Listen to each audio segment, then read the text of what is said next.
I never thought I would trade the quiet breath of a meditation hall for the call to prayer echoing across a masjid. But here I am. My name is Kenji Yamamoto. I am 29 years old, born and raised in Osaka, Japan. And for most of my adult life, I taught yoga and meditation. If you met me a few years ago, you would have found me barefoot, sitting cross-legged in a sunlit studio, speaking softly about inner peace and awareness. Today, I still speak softly, but for very different reasons. And the journey from one world to the other. Look, it was nothing I planned. Nothing I even imagined possible.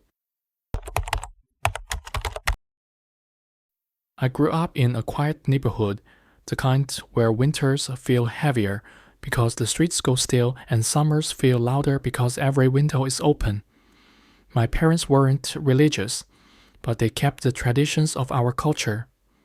Temples on New Year, incense on certain occasions, bowing silently before statues of Buddha without fully knowing why. As a kid, I just followed along, but I was always drawn to silence. Even as a child, I would sit for long stretches on the back porch, listening to the rain drip from the roof tiles. My mother used to smile and say, "Kenji sees things others don't." I didn't know what she meant then. All I knew was that quiet made me feel safe, like the world stopped demanding explanations. When I reached high school, I felt something shift. I started struggling with anxiety, this feeling that life was a race I didn't sign up for. Everyone around me seemed to have a script: study, graduate, work, marry, repeat. But I didn't see myself walking that path. To be honest, it scared me. That's when meditation entered my life. A teacher introduced us to mindful breathing. The moment I focused on my breath, something in me loosened. It felt like the first real exhale of my life. I chased that feeling into university, then into yoga, then into full-time teaching. I thought I had found my path.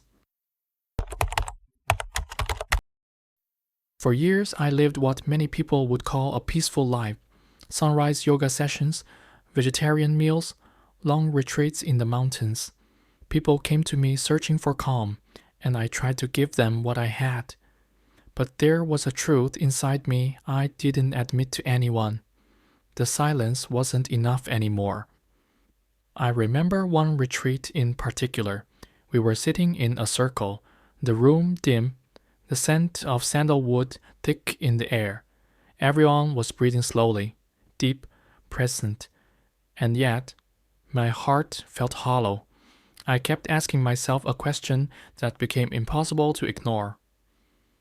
Where is this inner peace supposed to lead? I thought about dissolving the self, about detachment, about letting go of desires. But the more I tried to disappear into those concepts, the more I felt the weight of something missing. I had disciplined my mind. I had softened my ego. But I couldn't escape the feeling that there should be someone listening, someone responding, someone guiding. Look, I'm not criticizing Buddhism. It gave me years of introspection and discipline. But for me, personally, meditation became a room, with walls I could feel but not see through.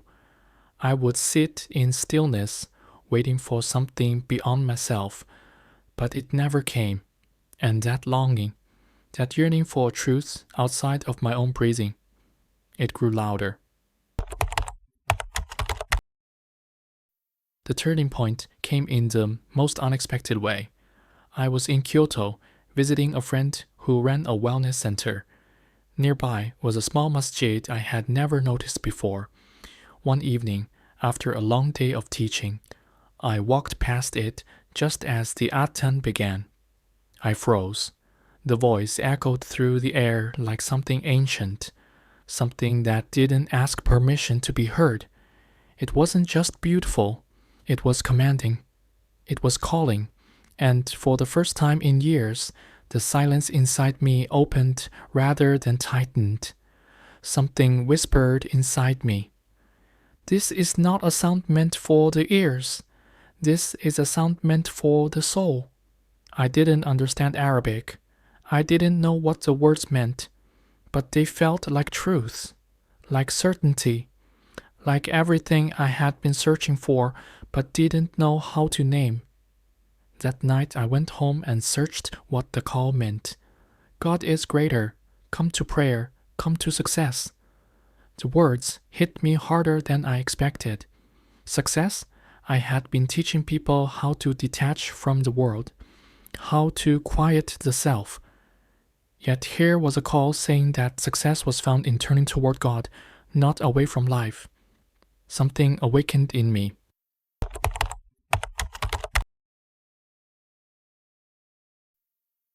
I started researching Islam quietly, almost like a secret conversation between me and the universe. I watched videos. I read translations of the Quran. I listened to lectures by converts from all over the world, and the more I learned, the more I felt my heart settle into a rhythm I had never known before. Monotheism. Pure monotheism. It was unlike anything I had encountered.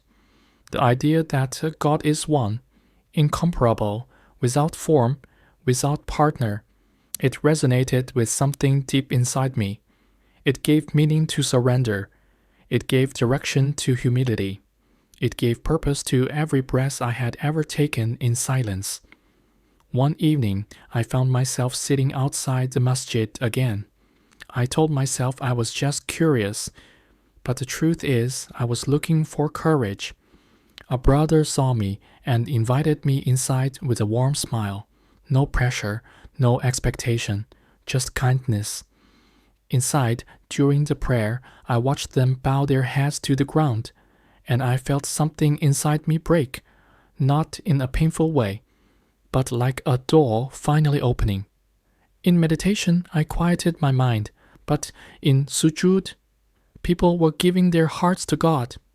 After the prayer, the Imam asked softly if I had any questions. I did. Many. We spoke for hours. At one point, he looked at me with gentle eyes and asked, "Kenji, do you believe that God is one? Do you believe that Muhammad is his final messenger?"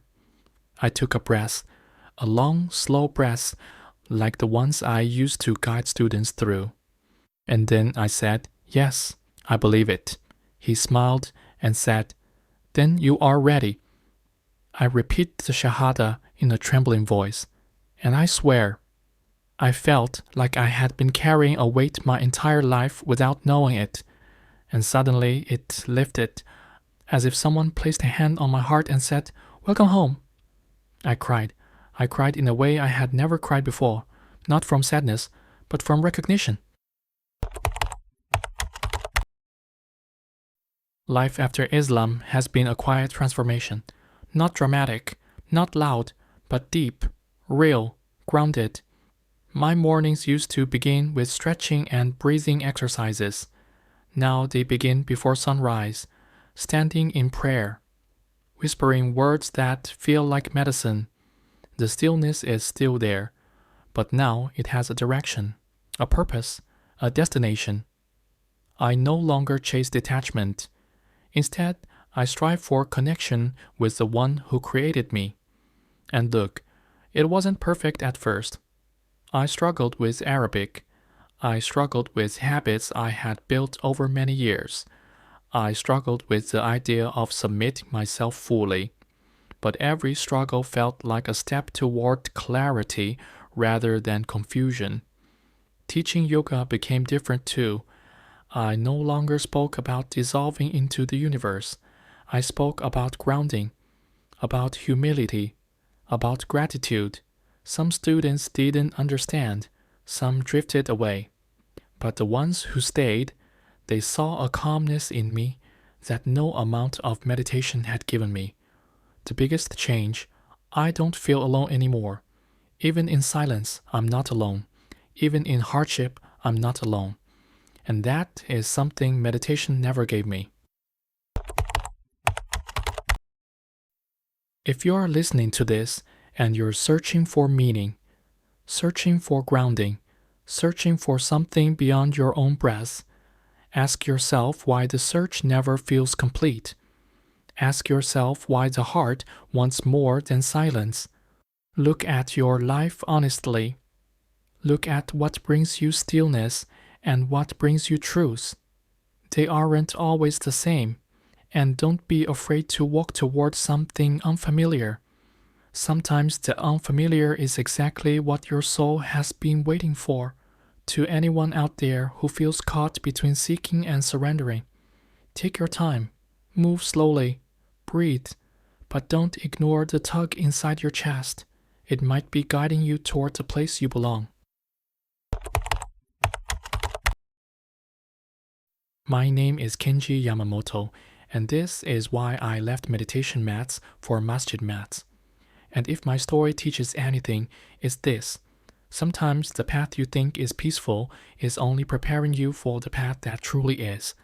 May you find the peace your heart was created for.